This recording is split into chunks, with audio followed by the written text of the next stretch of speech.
to the first Standing Committee of the year, and a special welcome today to Ms Leanne Mash, our Acting General Manager of Infrastructure and Networks. It's great to have you on board, and I'm hoping that you'll have a chance to catch up with the councillors as we go. We're going to start the meeting today with a public forum, and we've got Lyndon Wiggery on behalf of the South Dunedin Action Group. Haere mai, Lyndon, welcome.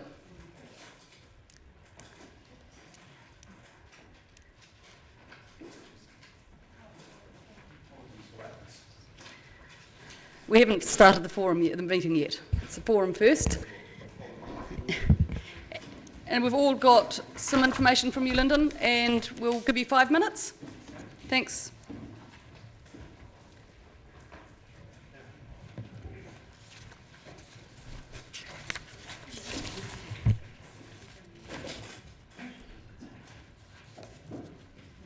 Okay. He's actually allowed 10 representatives.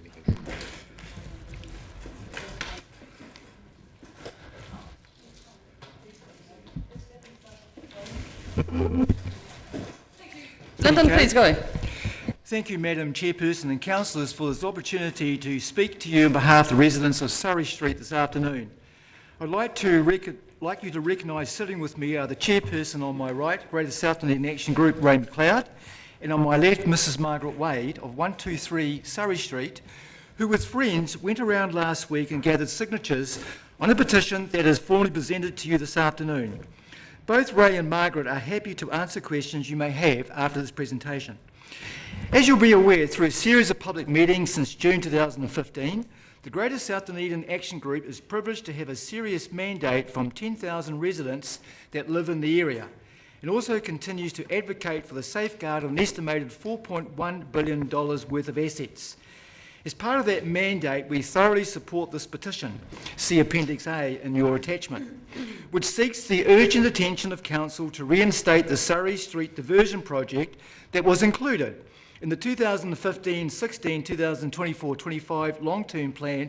That's Appendix B of your attachment. Because as you will note from the comments made by residents, and aren't they interesting?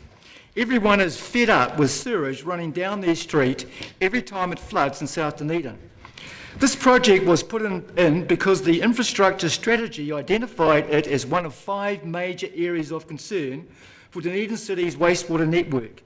Furthermore, council investigations going as far back as 2011, resulting in the 3 waters strategy, concluded that South Dunedin catchment was the major recipient for excess stormwater from other catchments, including Sinclair, and long-term solutions needed to be assessed.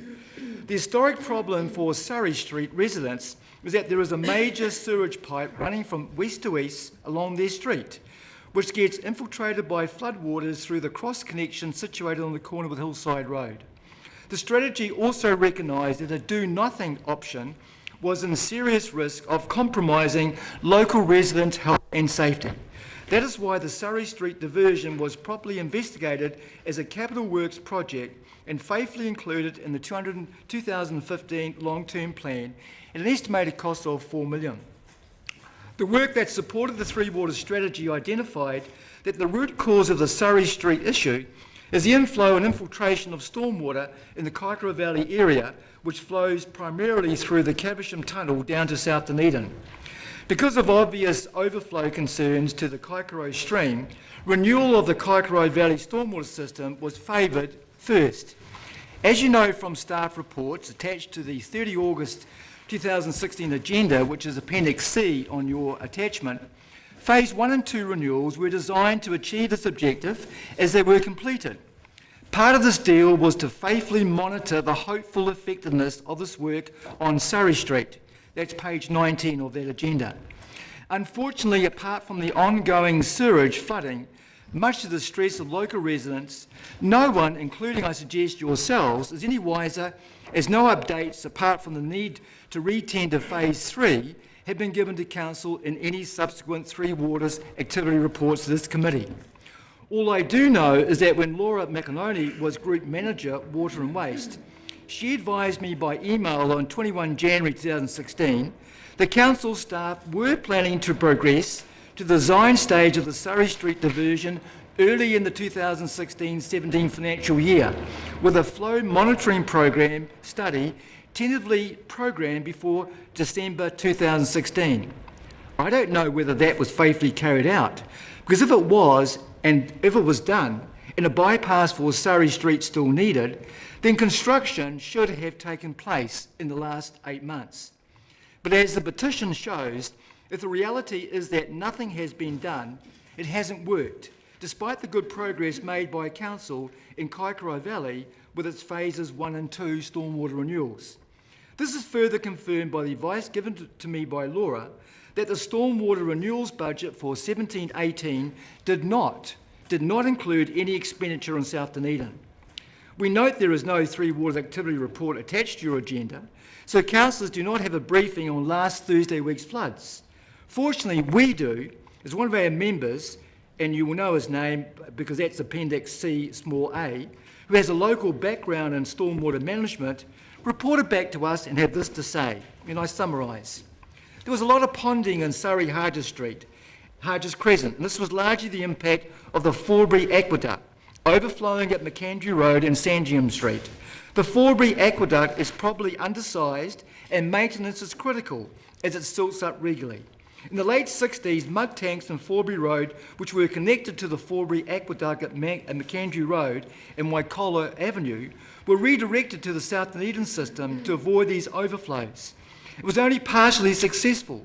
With the latest approach to rainfall intensities, I suspect, he says, the aqueduct will be well undersized. The wastewater overflows in Surrey Street seem to occur much earlier than I would have expected. That suggests there is a stormwater infiltration much closer than Kaikorai.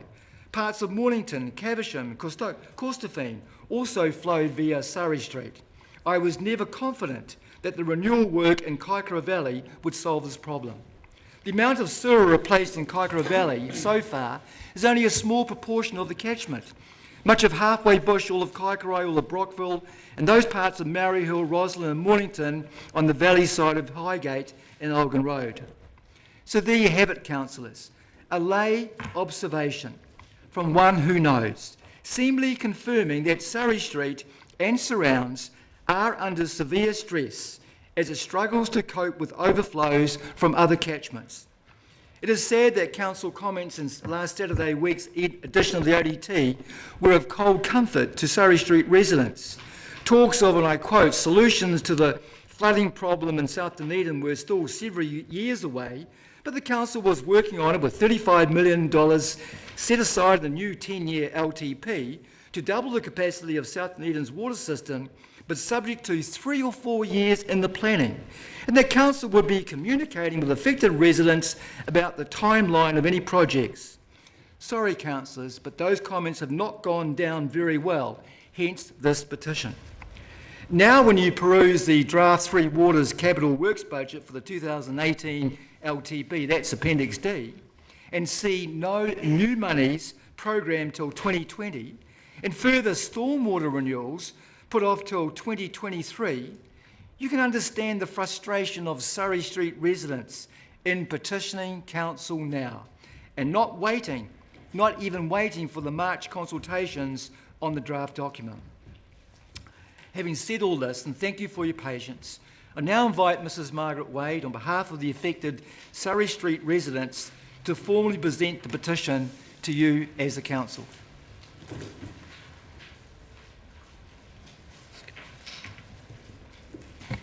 Thank you, Lyndon. Slightly over 5 minutes. Are you happy to take questions from councillors? Any questions? Councillor Stedman? Mrs. Wade, you obviously live in Surrey Street. For 40 years. 40 years. How many times have you been in situations like this with the sewage in the street? At least 20. Right. Really, badly affected. There have been other smaller ones like last week. Even though we didn't go up so high, our toilets and everything still went up. So, yeah, it doesn't matter how heavy or light the rain is now, as long as Surrey Street gets covered, you can't use your toilets. Yeah, so I'd say about 20 in the 40 years. we've been living there. Thank you. Yeah. Thank you. Councillor Vandervis? Thank you for coming today. I appreciate it. Is it your understanding that a lot of the problem is because stormwater is inappropriately being fed into the wastewater piping system? In my opinion. Is this your understanding? Yeah, that's my understanding. Yeah, I don't know all the technical things about it all, but that's our understanding from all the people who signed the petition. My understanding is that it's been a very long-term problem with Dunedin, and that is that a lot of buildings, and I own one myself, a flat that's adjacent to us, which had a stormwater connection on the plans, on the DCC plans. When it actually came to the reality, that stormwater connection wasn't there at all, and it was just fed straight into the foul sewer. And when I bought the property and realised this, we had to dig a completely independent drain and put an independent stormwater connection so that no longer happened. On your property? Yes, on the property that we'd bought adjacent to where we live. So I think that the issue certainly has been a very long one, and I'm interested to hear from staff whether or not my singular experience is actually fairly widespread, and whether that is what we really need to be attacking to prevent this disgusting issue that happens far too often in your street. Well, she has already answered the question, basically saying that that's her understanding. I'm just saying that I have a similar understanding and hope that we can get a staff comment to see whether that is really the nub of the problem. I'll carry on with councillor questions in the meantime, and then we might get a council staff update. Thank you. Councillor Gary. Mrs. Wade, thank you for coming in. I'm really interested to hear you describe, and I know it's not terribly pleasant, what it actually means for you as a resident in a practical sense. So there's weather coming, weather's come or beforehand. What does it mean for you as a household owner? I'd really like you to walk us through that if you could. Would you do that for us? I wrote out a thing here from all the residents. Shall I read that? Yeah, what it It's means. just okay. If it answers the question. Well, I hope it will. I wrote out a thing. My name is Margaret Wade, and I live at 123 Surrey Street, and my husband and I have lived there for 40 years. After talking to other residents, I would like to raise the issues that are very important to them and myself. The inability to flush or use your toilet when there is a heavy downpour or rain. This can be a huge inconvenience, especially with families in Surrey Street. The sewage that floats around the streets, properties when the drains cannot cope. The health issues, the sewage brings, for example, not being able to plant a veggie garden, this is what a lot of them are saying, at ground level because the sewage gets into their vegetable gardens. The danger of the sewage to children and pets that go outside afterwards when the water's gone down. And a lot of them say they feel like they are living in a third world country. To my knowledge, 90% of the people residing in Surrey Street own their own homes, and a lot of us have been there for 30 to 40 years, and they say we are good ratepayers. Now, the residents in the street just wanted me to ask one question. They all wonder why the council, or whoever the council get to do these things, never come around after the flooding and clean up the sewage or the debris that's left lying in Surrey Street. So I'm asking the questions, Yep. but perhaps that can be dealt with by the chair. Through the chair, could I ask a subsequent Yes, absolutely. question, please? So, Yeah. And we're noting that, appreciating, and we haven't got a water report because the staff have been too busy dealing with the flood, but I may see if the General Manager or assisted by the Manager of the Water and Waste Services can answer some of those questions after you've answered, if that's okay. Yeah, okay. So I wanted to focus on the actuality of this for you, and I was interested to see that you didn't mention stress, because these are very stressful situations. But how long is it before you can use your toilet facilities when this happens? So it's after the rain has come, is it during that time when the rain's falling? or is Soon it as the subsequent? street starts to cover, your Yep. toilet starts going up to the top of the bowl, Right. and then when the water goes away, the toilet goes down. So you can't flush your toilet in that time. It comes right up to the top of the bowl, so you can't even use it. So that's a huge If practical you flush problem. it, it goes right over the top of the toilet, which I did one day. And yeah, it's quite stressful because you know the rain's coming, so you prepare. So you get buckets out to pee in and things I like that. was going to you ask, know? that was my next question. Yeah, Yeah. because you can't use your toilet. No. Thank you very much for Okay, that. thank you. Councillor Vandervis? There's a fairly clear question here regarding the $4 million Surrey Street diversion project.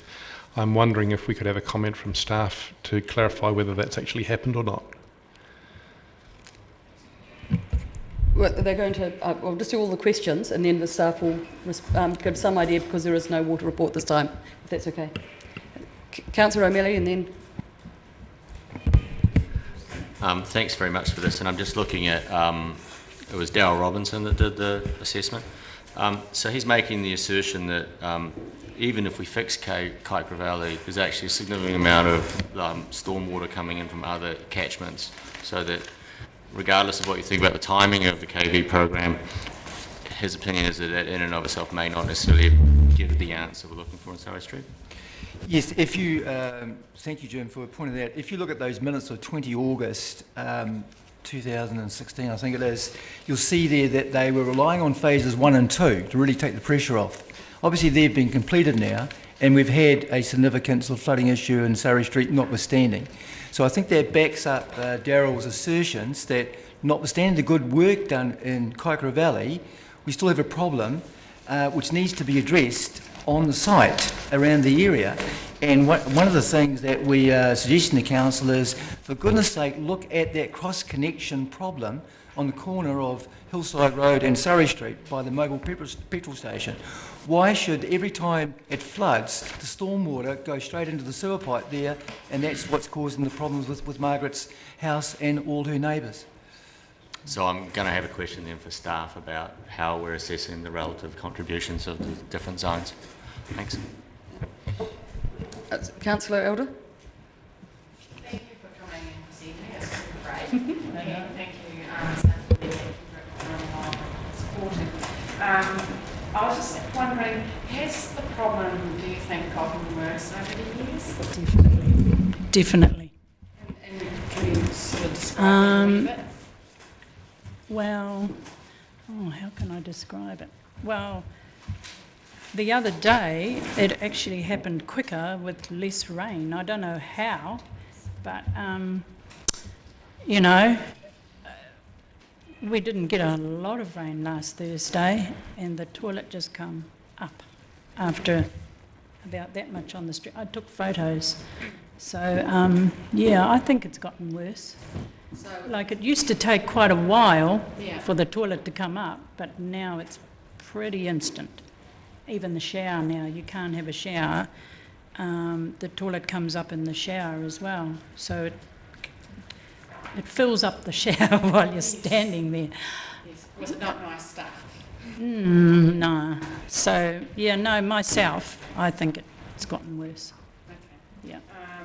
And I was just wondering if it affected other areas nearby, like Exactly. something about that. I was talking to a lady this morning in the hot salt water pool, and she said, "Why don't you come to my house and get my signature? I'm on the corner of Surrey and McAndrew Road." Yeah. She said her whole backyard went under and her toilet went up. Okay. If I may just add to that response too, there was sand blocking sewers in the Massey Avenue and Baby Road areas as well. So would that be to do with mud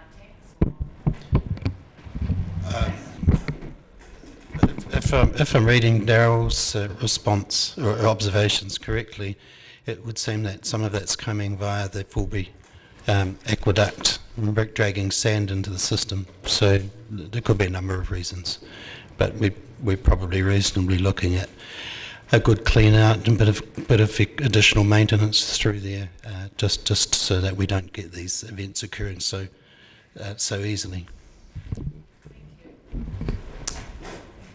Thank you. There are no other questions. I'll just let Ms. Mesh and Mr. Dwyer talk about a response.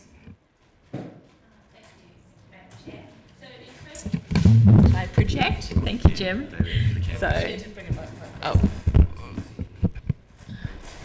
And first I'll just reference the Surrey Street cleanup with the last event. So I was actually the Civil Defence Controller on that Thursday from around 5 p.m. Through until 8 a.m. the next morning. It was my understanding we did have contractors on the ground through till at least 10 o'clock that evening, then again first thing on Friday morning. But that's not the case that you're expressing to us now. Okay. We did all the hosing down ourselves. Thank you. Mrs. Wade, I want to call you, is that correct? Yes, thank you, Mrs. Wade. All right. And I'm just going to ask Tom now to speak to the program you've been discussing, and we'll have some comment on that. Thanks, Tom. So thank you for coming today. You've certainly summed up where we're at with the Kaikoura Valley renewals program fairly accurately. So we've got through phases 1 and 2, and phases 3 and 4 are yet to advance. So we've had some difficulties with both design and a few other elements there that have made those have meant that we've had to delay those projects slightly. It's with this kind of infrastructure work, it is critical to get it right up front before you start digging holes.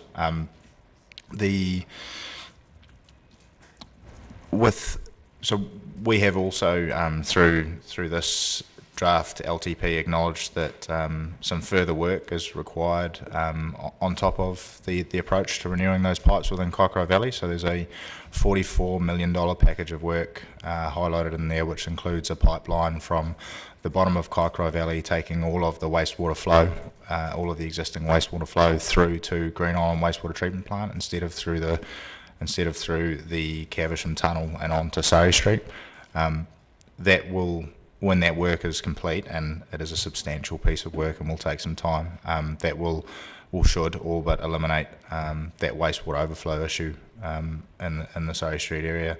That, as I said before, it's a $44 million piece of work, requires the full renewal of a wastewater treatment plant and a large pipeline from the bottom of Kaikoura Valley Road through Green Island, past the landfill to a discharge point.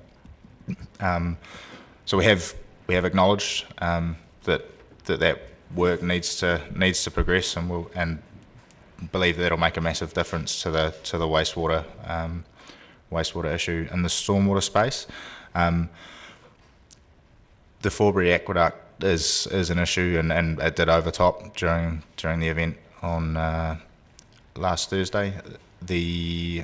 There is also another aqueduct structure that runs along South Road to the Glen that occasionally overtops as well. By both of those points, the Surrey Street area is the lowest point and where that water migrates to. We do regularly maintain and clean those structures, and it's certainly on the list for another review in terms of frequency after this last event. The stormwater projects that we have in the long-term plan at the moment that should benefit this area is that significant piece of work that's flagged in South Dunedin. The idea with that work is to integrate as much as possible with the surrounding catchments and make sure that any overflows from those catchments are as much as possible accommodated. And then not long after that, we'll get into looking at the sizing of that infrastructure to try and reduce the frequency of those overflows as well, and lift the level of service. Can I just ask you, when I go back to all the residents today, are you giving a time? Can I just give them some sort of when you will start this? Or you can't? No, I can. So we've certainly got budgets forecast in the long-term plan. And if I could meet you after this and get your contact details, I can send you a full summary of that. I think the important thing here is that this is very good timing to the extent, I mean, it's very bad timing for you to get the flooding, but it's very good timing for you to input and to submit, and I'm happy to accept this as a petition towards the long-term plan, saying that you want this work done as quickly as possible. But you'll also appreciate that rejigging a whole treatment plant and putting in a substantial pipe can't be, with even best of intention, done immediately.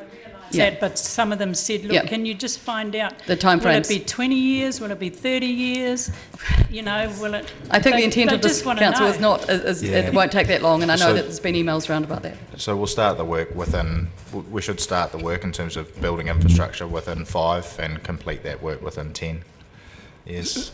Kate, just may I ask a question of Tom? Given that you want to concentrate on Kaikoura Valley, and given that the treatment plant at Green Island is incapable of taking all the diversion, and it even takes a different type of sewage if you read the infrastructure strategy, are you still looking at 3 to 4 years before you start addressing the issues at Surrey Street? You're correct that it does take a change to the treatment process, which is what is the most significant reason for the lead times. So my question is, why can't, given that you're doing good work in Kaikoura Valley, and the limitations, according to Darryl, of the diversion work, why can't you also address the Surrey Street cross connection, the stormwater pipes undersized, all the things that Darryl has flagged? Why cannot that work be done as part of your normal stormwater annual operational budgets? Why wait till 2020? Why wait till 2023 before we see Surrey residents being able to use their toilets properly? I'm going to cut this off. It isn't a debate. I'm sure that Tom's happy to discuss some of those matters with you, but I don't know that you quite understood where he was coming from with that. But I think he's the best person to have that discussion with you, as he's invited to have a meeting with you right now, just to get your contact details and to give you that information. And I'm gathering from the notes taken by Ms Mash, she will be making sure that the clean-up, you get some feedback about how and why that didn't happen, because I think she was as stunned as you were that it didn't. So we'll progress that if that's okay. That is public forum. It's gone. Oh, sorry. It's related to, well, I can... Is it a question of, at the moment, yeah. It's a question related to whether KV program will in fact give us the answer. And so do we have any way of measuring the flow through these pipes to know that in fact it is in fact the sewer coming through the Caversham tunnel? Because there's a point raised here that if it's correct, it would make the upgrades at KV somewhat moot. Yeah, we do have the ability to monitor that flow, and we'll be reassessing all of these projects as we go through. Yeah, absolutely. Thank you. Oh, sorry, have you got another question of whom? One more question. If that's Can you use your microphone, please? sorry. If that's a problem at that time, can we would Portaloos help, or I don't know. Thinking outside I the suite. think there'll be a discussion to be had, and then if that's okay. Well, not. Yeah. Okay. Yeah. Yeah. Okay. Thank you very much for your attendance, and thanks, Tom.